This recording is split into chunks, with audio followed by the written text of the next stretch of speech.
Hey, peeps, you have entered the Unstuck Yourself with Crystal Simmons podcast, where I have intentional conversations that raises your awareness, which releases your innate abilities and leads you to purposeful action. You know there's more to life and you're worthy of it, and yet you feel stuck. This is your sign. Unstuck yourself with me, Crystal Simmons, certified coach, corporate facilitator, and dope human being. I'll be here every week. Will you? Ooh, truth hurts. Truth hurts. Today, we'll remedy that pain by number one, understanding the difference between what's true and the truth. Number two, how dialectic thinking is a superpower that we all possess. And number three, what it looks like to invoke that superpower. Let's get into the unstuck as fuck, aka unstuck AF moment, where I'll share some dope ass affirmations that are real AF, raw AF, and necessary AF to move you out of feeling stuck, tired, lost, defeated. Life keeps lifing, so instead of letting it run your ass over, let's go through it together. So today's unstuck as fuck. Improve your relationships by owning your emotions, actions, and lack thereof. You created this beautiful mess called life, and you also could clean that shit up. Put your elbows into it, damn it. All right, so last week we spoke to Masako, who we titled the podcast episode as Why'd I Meditate? Because her podcast is called Why'd I Meditate? And hopefully you all had a chance to listen to that and also go back, pick up some crystal clear purposes from that episode, which we recorded last year. So I'm happy to release it, to have it flow in with our previous episodes that we released for the year 2023. So much of that information is still relevant, and I'm happy to share that. And I'm curious to know, if you don't meditate, why not meditate? What are your responses? What came up for you? Did you learn something new about yourself? Feel free to send me that info, Instagram message, email me if you have my number, text me as well.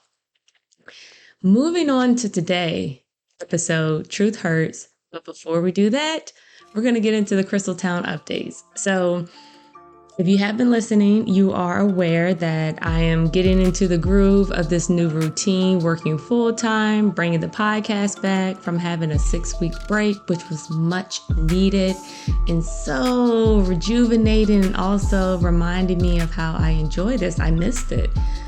But adding that into the full-time role that I started by the time you hear this, maybe 2 weeks now, still coaching. I have new clients and they're dope as fuck too. Speaking to future clients. And this is everything that I wanted it to be, where I'm being referred as a certified coach through other previous clients that I work with. And that was always my goal and desire. Didn't like doing a lot of promoting, although I understood the importance of letting people know where I'm at, what I'm doing, so they can actually know how to refer me. So I'm thankful for that. And it feels a little clunky because the full-time role, more tasks, more duties, and understanding what that role looks like or how I wanted to create it. And also coaching, also podcasting. And, podcasting in itself is a full-time job, or maybe like a part-time job. So thankful for my editor. He actually allows me more time back into my schedule to prioritize. Still working out 4 to 5 times a week. Definitely pole dancing. But moving on to my coaching clients.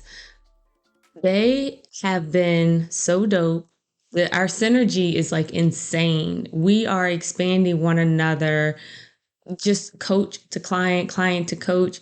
When I partner with my clients, I too am learning more about myself. And in our sessions, I'm looking for those to push me and not do my job. That's not the role, but we are humans and I don't have the answers. My clients do.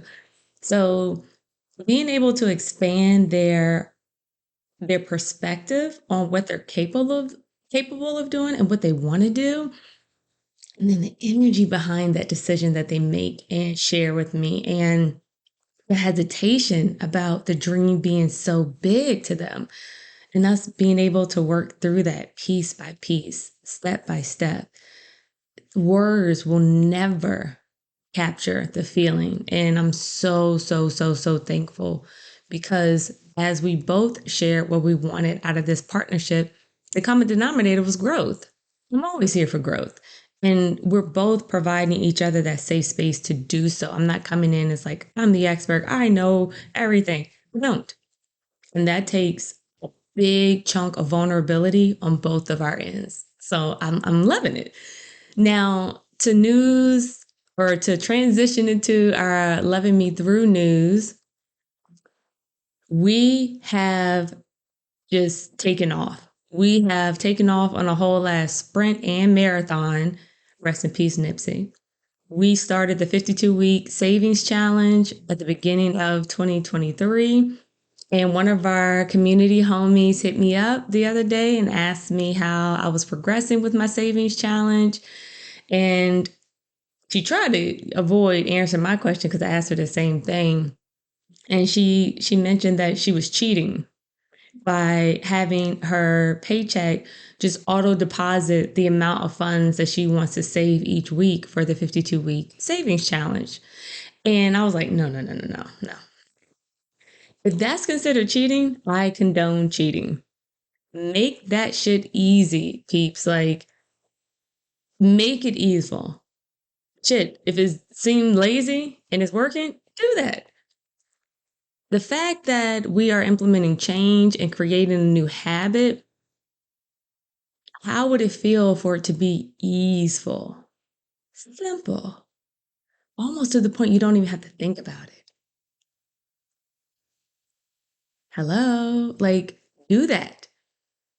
And it shouldn't, oh, wait a minute, remember, shitting on myself. It doesn't require difficulty. It doesn't require stress. It doesn't require force. We may have operated from that viewpoint perspective, but how would it feel for it to be easeful? Because when you think about difficulty, stress, and force, that's where we get fucked up and we get stuck. So how do we unstuck ourselves? We're not coming from that mind frame.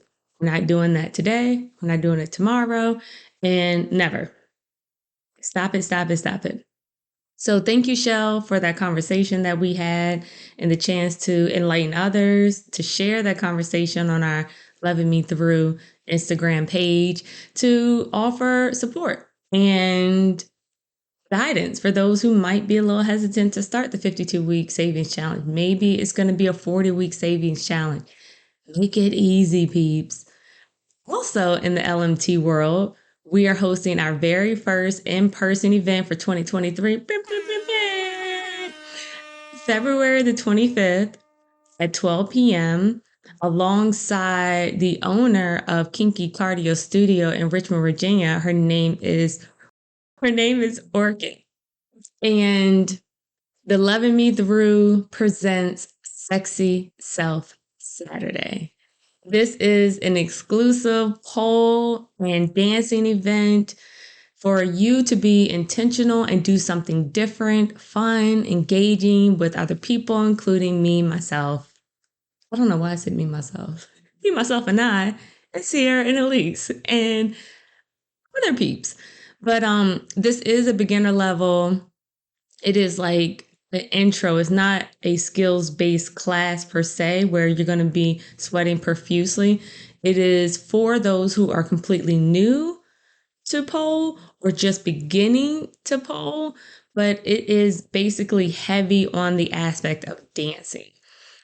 So pole seems to be a little bit intimidating. Just know we're not going to be climbing up the pole. The dance is not going to be focused on the pole, but there will be elements that we will utilize the pole. So no skills are required. This is a 90-minute event. You can wear something cute, form-fitting or fitted athletic wear, so that if you are twirling, like your shirt isn't too big or you get caught up in it, wear something where you feel cute and sexy. It could be little tank tops, board shorts, or the little booty shorts, a bathing suit, whatever.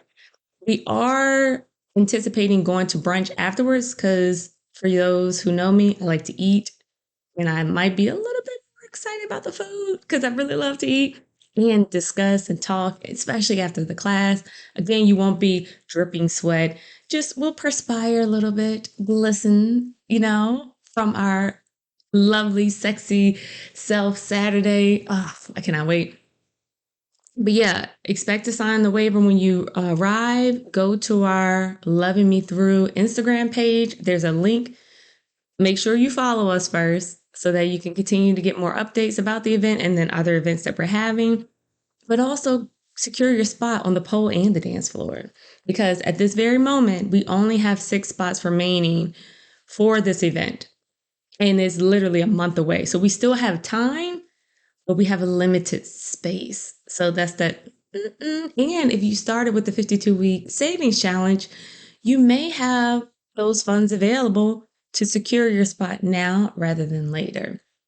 We've already had ladies purchase their tickets as soon as we sent the invite to them, like they were ready. And there's one woman in particular named Chastity. She has been to all of our events. So thank you, Chastity, for your commitment to yourself, the commitment that you made to meeting new people. We had so much fun playing left, right, center at the Friendsgiving brunch. Can't wait to bring that back. So yeah, I had mentioned to Sierra and Elise that I get really, really nervous when we release the event. Like it's a collaborative effort where someone might make the flyer and then implementing the payment collection and the schedule. And it's a lot of behind the scenes work. But once it was done, I was like, yo, I'm nervous. I'm so nervous. And Elise was like, Crystal, you always get nervous when we're sitting out like the invitations or people are purchasing tickets. And I appreciate her bringing that to my attention because it gave me a chance to kind of sit with it and ask myself, why do I get nervous? And I came up with the feeling of Cole has done so much for me as a human, as a woman, as a wife, as the little Crystal who loved to dance, but had different life experiences that kind of shut her confidence down to be so open and vulnerable, to just move your body out in public like a kid. Just like you feel good, you dance, whatever. And then as you get older, you're like, is this appropriate? Should I do this? Who am like, and that has stunted my ability to fly free. And my word for the year is fly. And at the end of every episode, I say fly free, peeps. Like I want each of us to find what it is that allows us that comfort of that feeling. That's what I want. And Cole has done that to me. Whenever I'm feeling uptight, stressed out, overwhelmed, I can think back and be like, oh, I haven't been to pole in like 2 weeks, whether I'm going out of town or if their classes are busy or booked up. Pole dancing allows me to move my body, release that pent up, whatever that is, you know? And it also gives me comfort that I'm able to learn. Some of the moves may be challenging, it may be something I've never done before, and then I get in my head, but that doesn't happen as as heavy as it used to, where I would have a whole story. It would be like, oh, I don't think I've seen this move before. Wait, which foot am I moving down? And then also having the instructor help me, recording myself. I will forever live by record yourself, see yourself. Your brain is creating an image that is not reality. And it also plays a little bit into our topic of um, the difference between true and truth, which we'll get into a little bit later. What you're thinking may not be actually true. And having that perspective of a camera to capture it, other people in the class to tell you, no, you did it. But your brain is like, nah, that didn't even feel right. The scene is like, oh shit, I did it. So I'm visual and I'm just really thankful that people have already signed up for the Sexy Self Saturday with Loving Me Through event February the 25th, because they are allowing themselves to expand, to trust themselves. They might not consider themselves a great dancer or someone who wants to pole dance or should or could be on a pole, whatever. They still bought their ticket. And the space that we are creating and our excitement to have it as well, I'm thankful for that. And I get nervous because I then take on the thought process of, because it's done so much for me, what if it doesn't do it for the person who signed up? Shit, they're going to blame me because it's trash. But we don't make trash stuff. So that's not even true. And I am taking away their ability to make that event whatever it is that they want and desire from that event. I'm just assuming everything, taking it from them and being like, all right, let me give this to you. They can give it to themselves. So thank you, Sierra and Elise, for allowing me to have that moment of just reflection of, I can be nervous and I can recognize that every person has the freedom to create their desired outcome. And all I want to do is just do hood rat shit with my friends on the pole.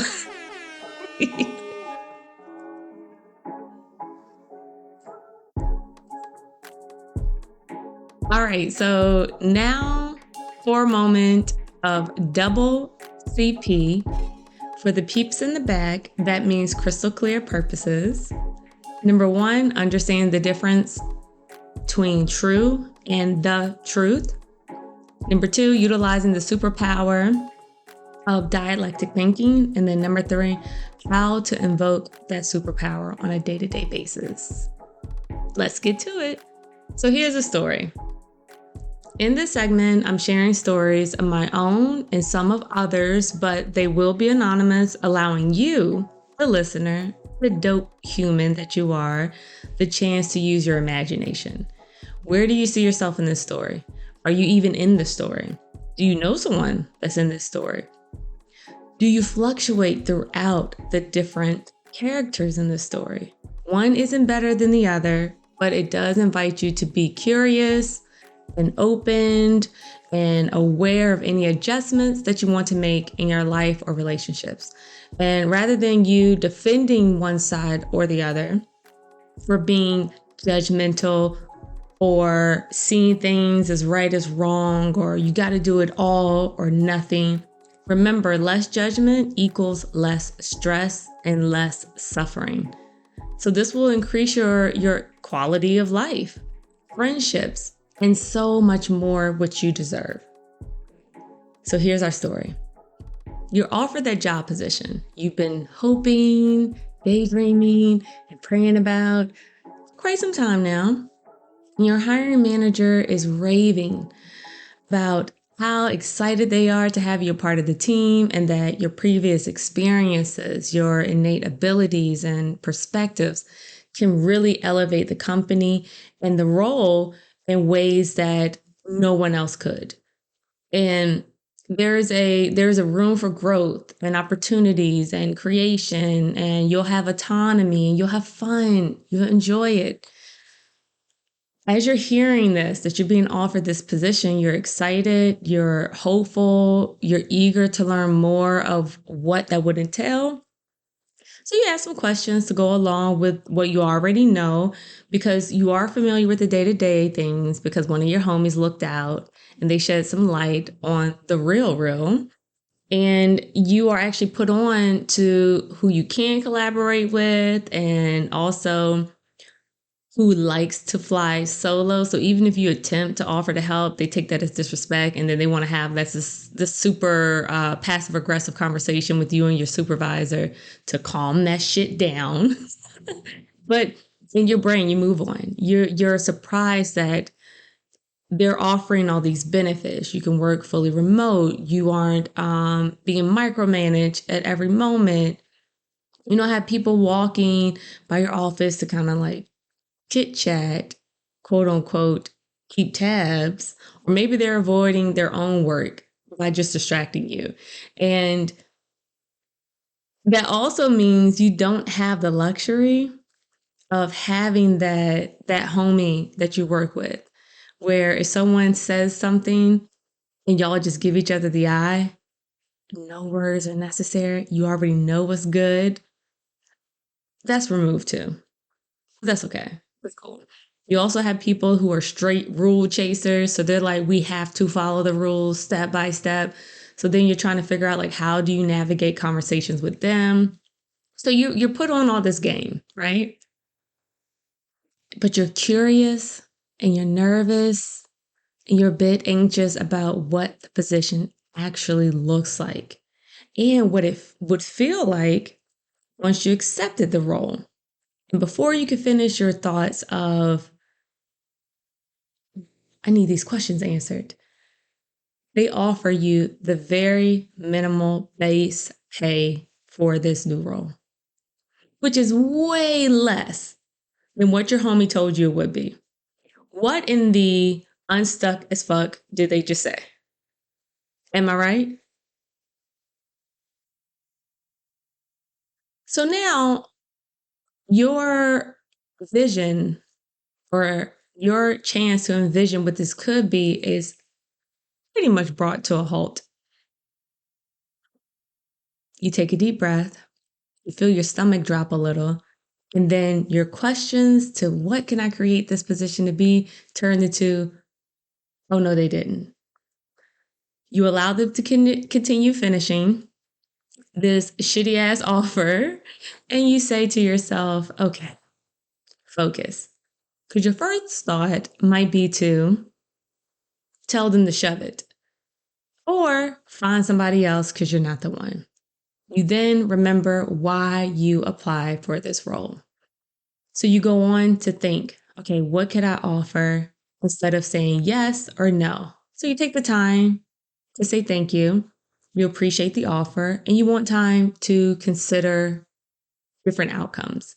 And hearing the offer for the base pay, minimal as fuck, you say, you're not happy with that.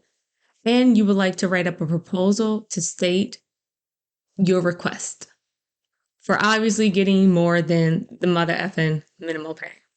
They accept. You feel a little relief. You end the call and you break down and cry out of frustration. You collect your feelings and you decide to write your proposal. You remember all of your dope ass skills that they highlighted so eloquently and so easily in the offering. You add that in there. You also request what you are worth. Even though you know this job, you can do in your sleep. You choose a number. It's about 10,000 over what they offered. You're reaching, but you know you're reaching. And the fact that you wrote down that number and you don't care what the outcome is, there's no hesitation, there's no second guessing. You're like, I'm going to ask for this because the worst they can say is no. They already offered me the shit end of the stick.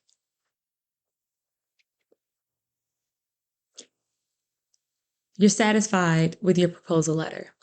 You request another meeting to discuss this letter. They review it with HR manager and the leaders above that for approval. You'll have your meeting and you're ready.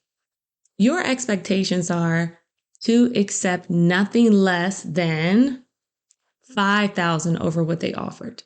That's it. You refuse to budge on that. And as you're going through this conversation, you're thinking, I'm worth this and more. And let's see how this goes. To make a long story just a bit shorter, they deny your proposal letter. What in the unstuck as fuck did they say again? What was the point of the meeting if you say no? They are steadfast at the offer they gave. You're hurt. You're disappointed. You want to cry out of frustration. You don't. You also tell them this will take time to decide if it's a yay or nay. So in this, here's a story. Let's go back to what our moments of double CPs are. The first one is the difference between the two words true versus truth. The word true is your perspective of something. And the word truth is universal and cannot be changed. Stepping outside of here's a story, this is an example. I can say it is true right now as I'm recording, it is 11:17 a.m. That is my perspective living on the East Coast. That is true for me. It is in fact 11:17 a.m. The truth, universal, is that's not true. The bigger truth, it is not 11:17 a.m. in the West Coast. So speaking to someone in the West Coast, I can say it's 11:17 right now. And that person can say, no, it's not. So I'm arguing, yes, it is. And they're like, no, it's not. Their true is they're on the West Coast. They're 3 hours behind me. The truth, which is something that's universal and cannot be changed, is that we are in 2 separate time zones. That is the truth. Get it? Okay. So let's go back to our here's a story. The true is hearing being offered the lowest amount of money can be hurtful. It can be disappointing and depleting and frustrating. That could be your truth, true perspective, your true feeling. The truth is your HR manager, your hiring manager needed a position filled at the lowest amount they're offering. Both can exist at the same time, and that feels, and that leads us to dialectic thinking is a superpower that we all possess. Imagine this. Both sides are true and have truth, and you, as the story writer, the storyteller, the story, you are it. You get to possess that superpower and enhance what do you want to make true for you. Why did you apply to that job? Why did you sit down for an interview? What was true for you? Was it saving? Was it traveling? Was it meeting new people? Was it expanding your work experience? Was it challenging yourself? Were you curious? Were you tired of what you were doing previously before and you noticed there was no growth? So you're like, fuck it, let's try something new. What was true for you? And when you're presenting or presented something that goes against what you wanted or thought or expected, dialectic thinking is seeing things from different perspectives, being able to see them and acknowledge both can be true at the same time. I'll give you an example outside of here's a story. Dialectic thinking. I could be in a city right now and it's raining. And you can be in a neighboring city and it's sunny. Both can be true at the same time. Me, maybe not wanting to be wet and cold, might feel a little envious of you being in the other surrounding city enjoying sunshine. Both can be true. And the power that you possess is driving your little ass to that city to enjoy the sun. You can stay in the rain. You can bitch and moan. You can also say, I don't have an umbrella, or it's too muddy. I don't have boots. That's fine too. And the question is, what would it look like to invoke your superpower of accepting, I have a car. I have gas. I'm capable of driving. I'm a damn good driver. I like to go over the speed limit a little bit. Judgment. And in doing so, invoking that superpower, you get to go enjoy some sunshine with your dope ass homie in a surrounding city that doesn't take you long to actually link up with them. So we go back to our here's a story. Understanding the facts and the story. There's a job that requires someone to work it.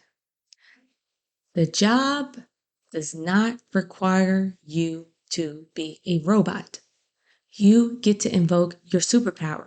What does that job look like for you based on the factors and facts, the pay, the flexibility from working from home because it's remote, the people you get to work with, how you work. Do you work better solo on your computer, knocking out hours and hours and hours of work? Do you work better with having little breaks in between? Powering through 30 minutes, maybe an hour, taking a short walk around the neighborhood, coming back, knocking some more work out. You have full autonomy.